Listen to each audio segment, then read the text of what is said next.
It is August of 2015, off the Pacific coast of Costa Rica, and a team of marine biologists has just pulled an olive Ridley sea turtle out of the water because something is clearly wrong with its face.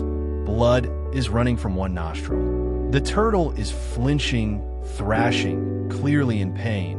And when biologist Christine Figener and her team finally get a grip on the object lodged deep in its nasal cavity, they start pulling and pulling. For 8 straight minutes, on camera, they extract a twisted, crumpled, 4-inch plastic drinking straw from inside a living animal skull. The video would go online within weeks. It would be watched more than 100 million times.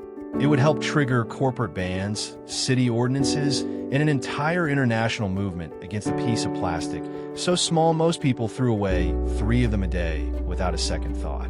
That is where this story often begins in the public imagination. A bleeding turtle, a viral video, 2015. But the story does not start here.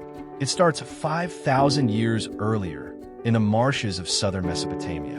Around 3000 BCE, in the Sumerian city of Ur, modern-day Iraq, beer was not a luxury. It was survival. It was safer than the water.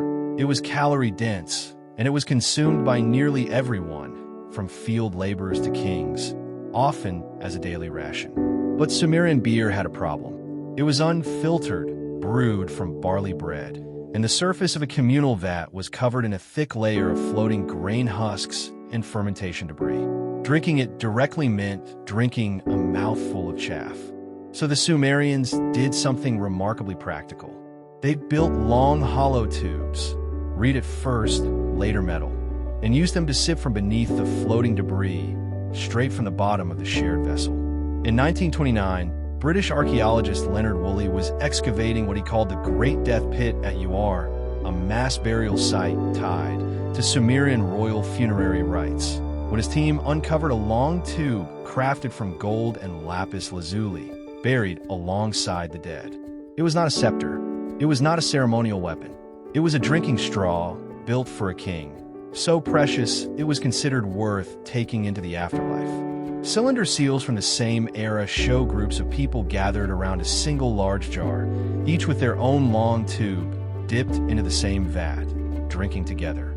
Think about that for a second. The oldest known drinking straw on Earth was made of gold, and its entire purpose was to filter out garbage floating in beer. For the next several thousand years, the straw barely changes. It travels with beer culture through Mesopotamia, into the wider ancient Near East, and largely fade from the historical record. Not because people stopped using tubes to drink, but because most straws were made of organic material that simply did not survive. Reeds rot, grass decomposes, wood splinters and disappears.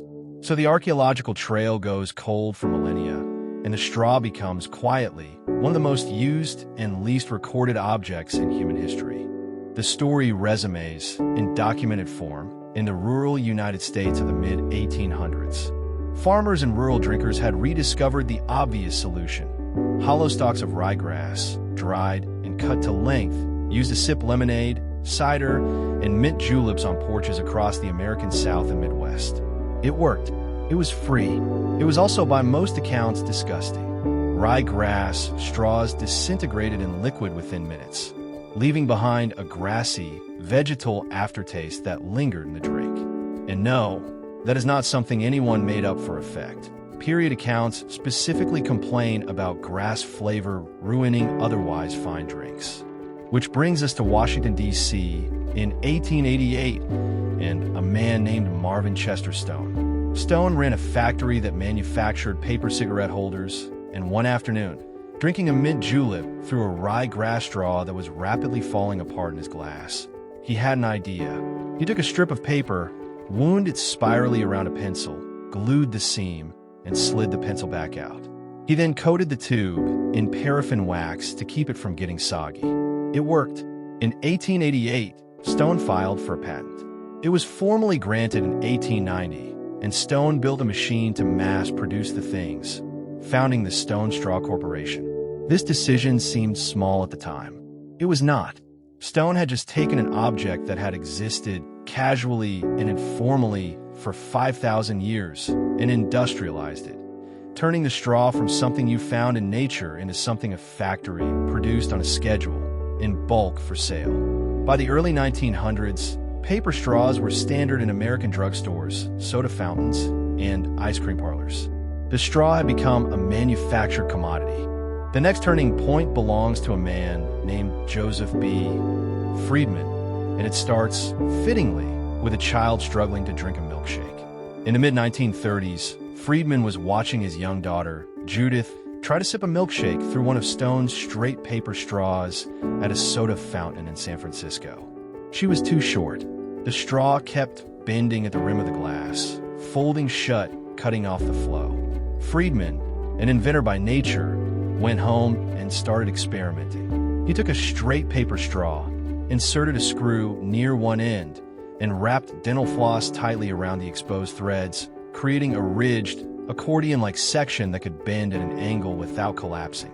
He patented the design in 1937, U.S. Patent 2,094,268, and founded the Flexible Straw Corporation to manufacture it. Here is the part almost nobody expects. The bendable straw's first real commercial market was not soda fountains. It was hospitals. Bendy straws let better than patients. People who could not sit up, could not tilt a glass, could not manage a rigid tube, drink safely and with dignity, lying flat in a hospital bed. This decision seemed small at the time. It was not. Friedman's flexible joint would go on to become the default shape of a drinking straw for the next 8 decades, in nearly every country on Earth, and it started as a medical accessibility device. Then came the third turning point, and it did not have a single inventor's name attached to it. It had an industry. In the years following World War II, the American petrochemical sector exploded, and cheap, moldable plastics like polypropylene and polystyrene became available at a scale never seen before. Paper straws, which had dominated for 60 years, went soggy in a drink within minutes and cost more to produce than the new plastic alternative. Plastic straws didn't either. They were cheaper, sturdier, and could be extruded by the millions on a single production line. At the same time, a new kind of American business was taking shape, the drive-through fast food restaurant.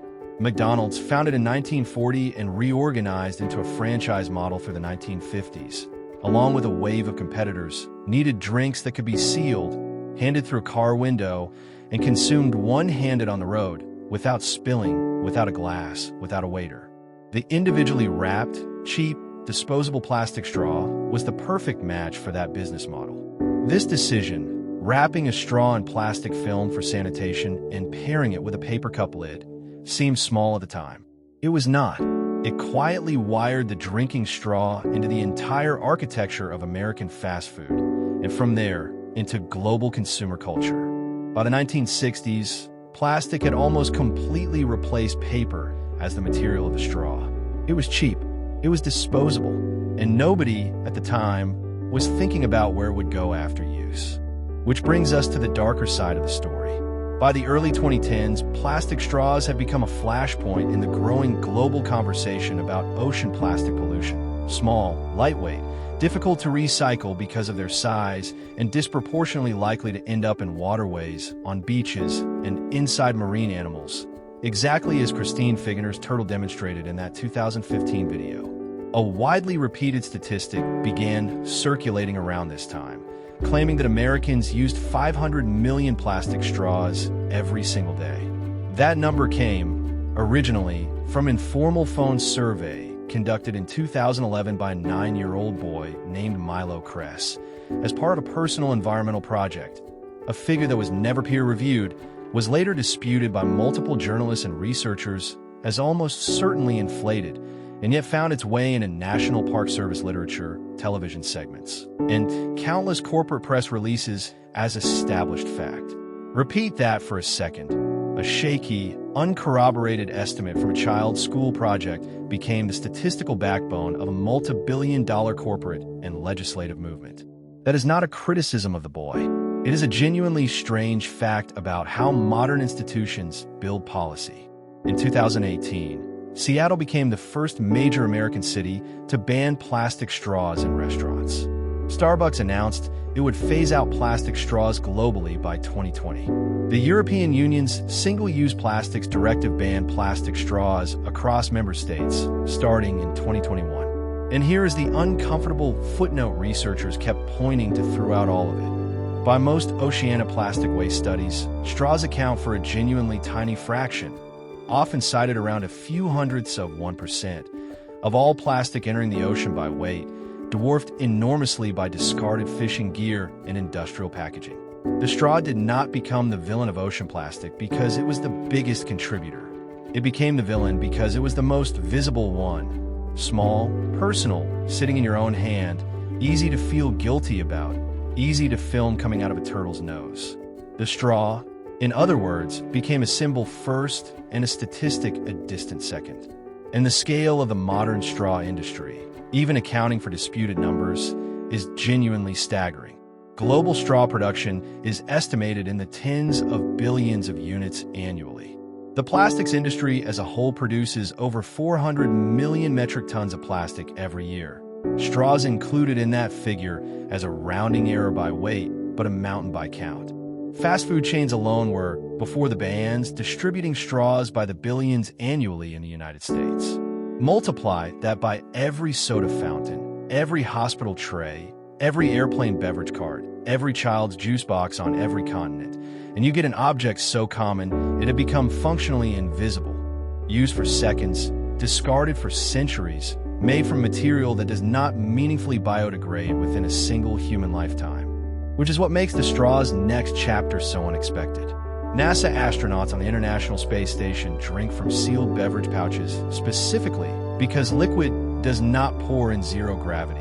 It floats in wobbling spheres and would otherwise drift through the cabin and short out equipment. The solution engineers landed on was, essentially, a straw, a thin tube with a pinch clamp inserted into a sealed drink pouch, letting astronauts suck liquid directly from the container without a single drop ever leaving containment. 5,000 years after Sumerian nobility used a golden tube to avoid drinking beer sludge on Earth, human beings are using the same basic mechanical principle to drink orange juice in orbit. Meanwhile, back on the ground, the straw is quietly reinventing itself again. Through paper straws making a genuine industrial comeback, through pasta-based straws sold in parts of Europe, through bamboo, through hay, through seaweed-derived edible tubes designed to dissolve entirely after use. Chasing the exact same problem Marvin Stone was solving in 1888, just from the opposite direction. Not how do we make this last, but how do we make this disappear? So run the whole thing back. It became a royal burial good in ancient UR. It became a ryegrass nuisance on American porches. It became a patented paper product in a Washington D.C. cigarette holder factory. It became a hospital accessibility tool for a little girl's milkshake. And it became a global symbol of environmental catastrophe, filmed coming out of a turtle's bleeding nose. Somewhere in the middle of all that, it also became one of the most manufactured objects on the planet, and one of the most argued about. A drinking straw is, at the end of the day, a hollow tube.